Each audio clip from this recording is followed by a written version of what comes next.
Ei, gente! Pois chegou a hora de eu contar pra vocês algumas histórias de quando eu morei na Venezuela.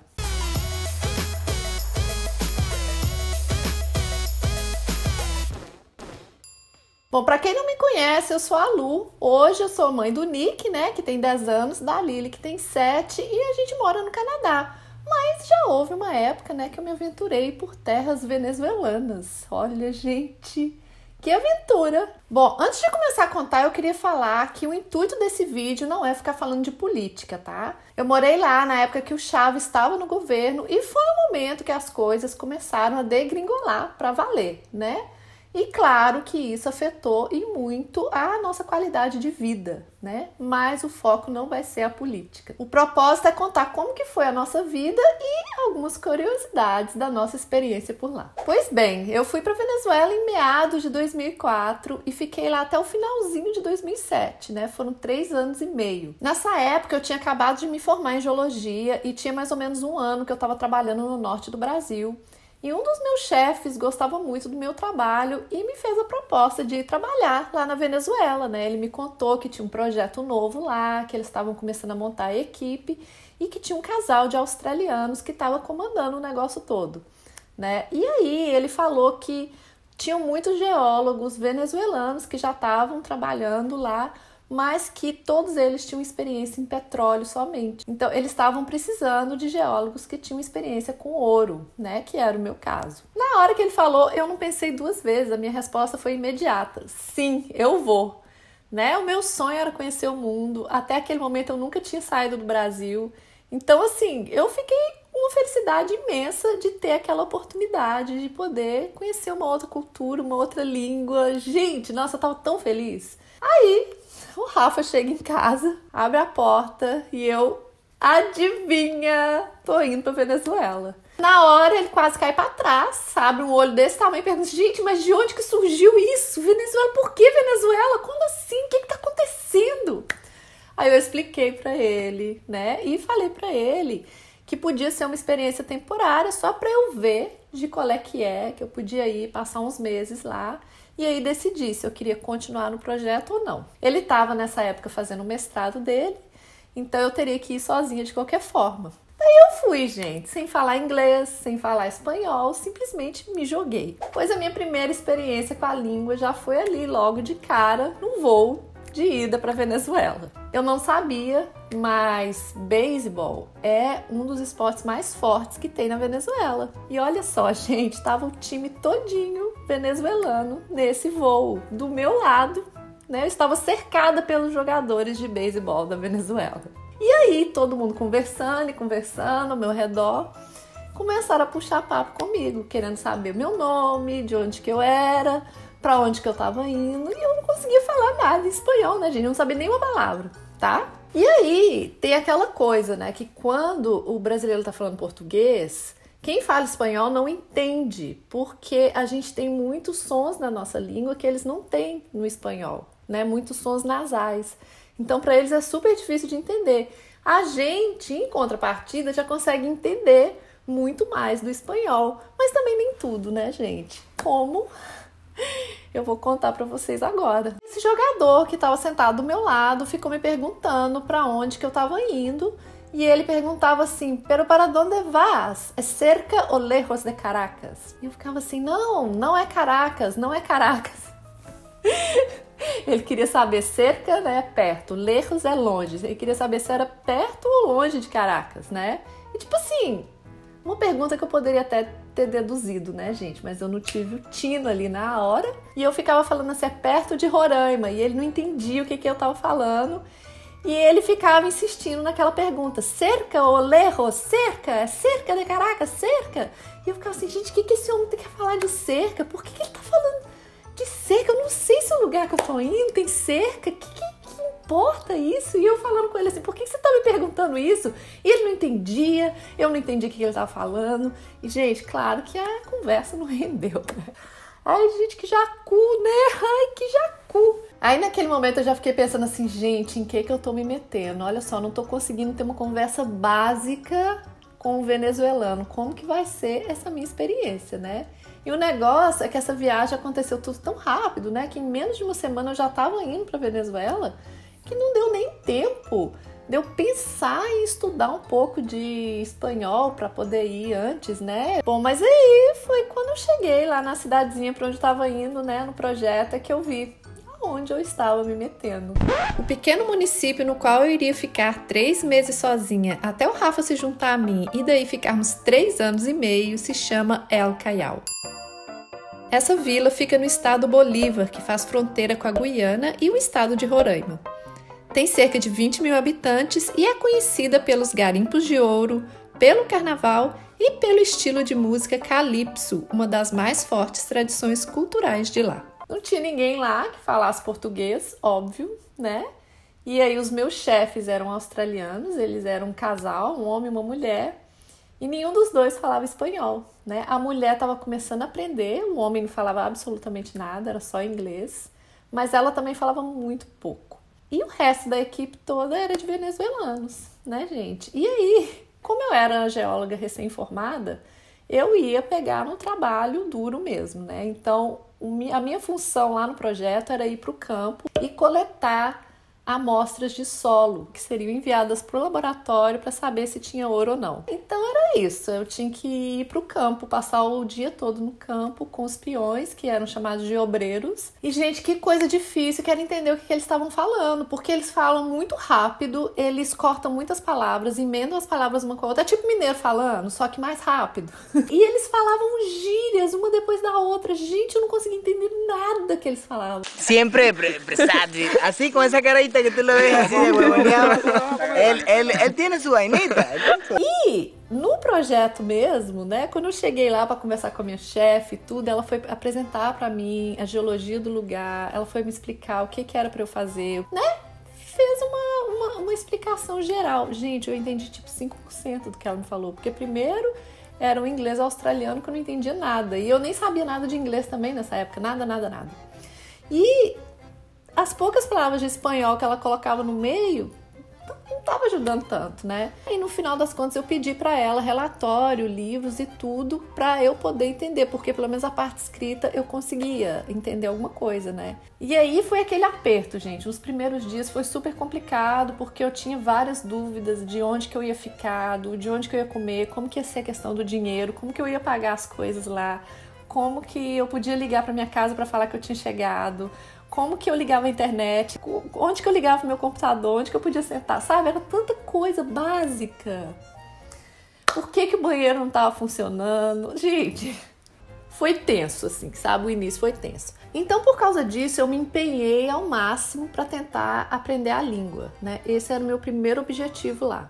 Nas primeiras semanas, os primeiros meses que eu fiquei lá, eu fiquei morando no hotel, né? Então, eu chegava no hotel de noite, a primeira coisa que eu fazia era ligar a televisão. E aí eu comecei a assistir telejornais, comecei a assistir todos os programas que passavam, clipes de música, eu imprimia as músicas no escritório e tentava cantar junto no hotel. Fazia praticamente um karaokê, gente, foi um negócio assim.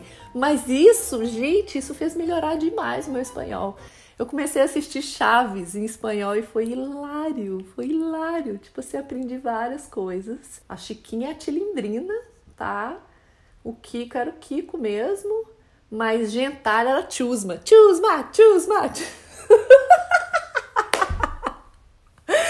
Era muito engraçado, né? Então, eu comecei a aprender espanhol, assim, pela televisão, tá? O espanhol na televisão era muito mais fácil de entender, né? E aí eu comecei identificando as palavras.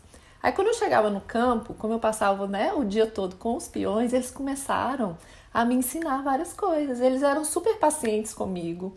Eles gostavam muito do Brasil, tinham muita curiosidade de saber coisas do Brasil. E aí eles ficavam me ensinando várias palavras, ensinando a pronunciar, especialmente na hora do almoço, que todo mundo sentava no chão assim para comer. Era um momento de aprendizado ali, porque eles ficavam me ensinando as frases, me ensinavam expressões.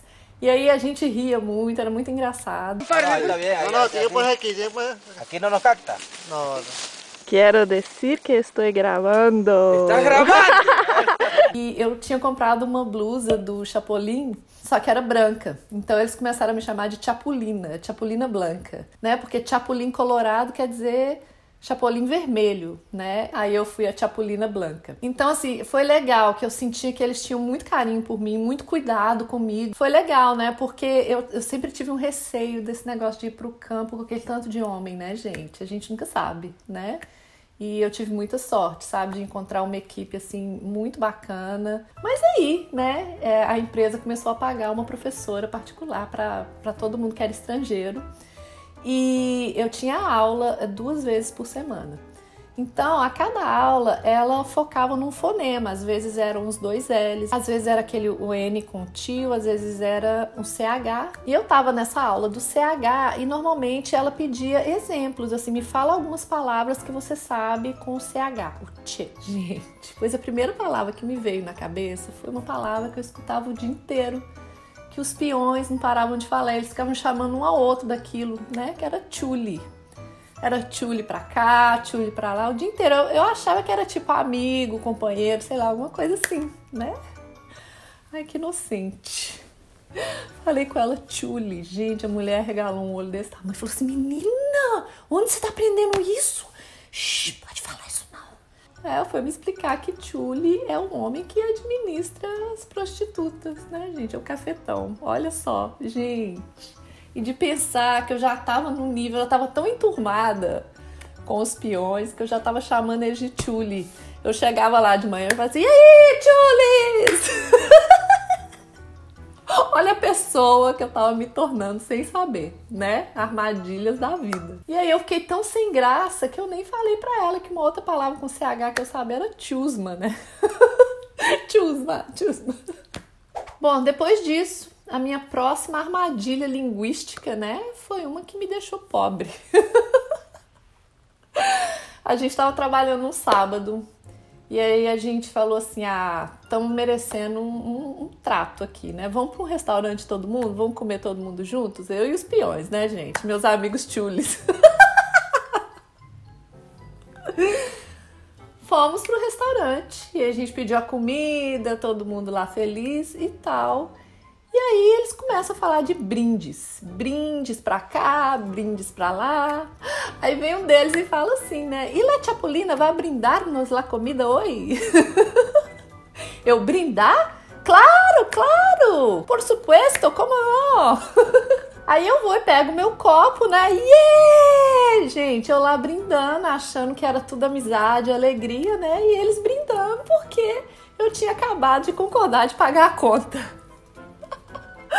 Ai, gente, como que eu ia saber? De novo, né? Como que eu ia saber? Mas brindar, lá tem o significado de brindar, igual em português, mas também de presentear, né, gente? No caso, era isso que ele queria dizer. Aí eu só fui descobrir, né? Eu só fui entender o que tava rolando quando todo mundo terminou de comer e foi todo mundo levantando da mesa e me deixando sozinha com a conta na mão. Aí que caiu a ficha, eu falei assim, por isso que eles estavam tão felizes, olha.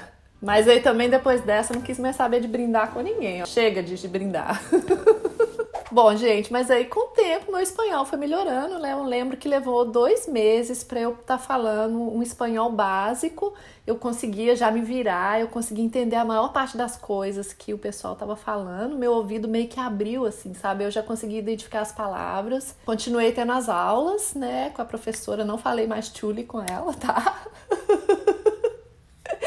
E continuei a praticar bastante. Eu ficava falando muito sozinha em espanhol no hotel, igual a doida, né, gente? Mas me ajudou muito. Depois de todo o tempo que eu fiquei lá, 3 anos e meio que eu fiquei lá na Venezuela, o meu espanhol estava ótimo, gente. Eu já estava, assim, falando bem mesmo. Infelizmente, né, já tem quanto tempo que eu não falo, gente? Tem muito tempo, né? Eu não pratico mais. Então, eu já perdi muito. Eu consigo entender. Então, assim, tem muitas séries, muitos filmes em espanhol que eu assisto em espanhol mesmo, sem legenda, e eu consigo entender tudo, né? Tipo La Casa de Papel, eu assisti tudo em espanhol. Mas, na hora de falar, não flui mais igual antes, eu levo um tempo, sabe? E também a coisa da pronúncia, né? O R me custa mais, sabe? Pra falar carro, registro. Mas enfim, né, gente, foi muito legal, sabe? Eu ter tido essa experiência, ter tido contato, né, com os venezuelanos, com essa galera toda e ter aprendido uma língua, né? Agora, quanto aos obreiros, gente, tem um vídeo que eu quero mostrar pra vocês, que é uma coisa que eles faziam praticamente todos os dias na hora do almoço, que era fingir que eles estavam numa rádio. Eu vou mostrar aí pra vocês, tá? Como que era divertido. Bueno, sí, señoras y señores, bienvenidos una vez más. Queremos mandar un saludo muy especial a la señorita Luisiana que nos... Aló, muy buenas tardes. ¿Aló? Bueno, amigo Oscar, dígame qué desea. Para mandar un saludo y una complacencia y unas felicitaciones. Bueno, dígame a la persona a quien desea mandar sus saludos, complacencias y felicitaciones. Para mi amiga Luisiana. Bueno, su amiga Luisiana va a... Bom, gente, foi isso. Esse foi um vídeo focado na língua mesmo, né? Nos perrengues, nos micos que eu passei. Mas eu quero fazer outros vídeos relacionados à Venezuela, contando outras coisas, aí contando sobre a vida mesmo, os perrengues que a gente passou, as coisas que a gente viu, algumas curiosidades, diferenças culturais. Eu pretendo fazer uma série só dos países onde eu já morei, tá? E aí eu vou contar da Venezuela, da Nova Zelândia, da Austrália. Esse foi o primeiro.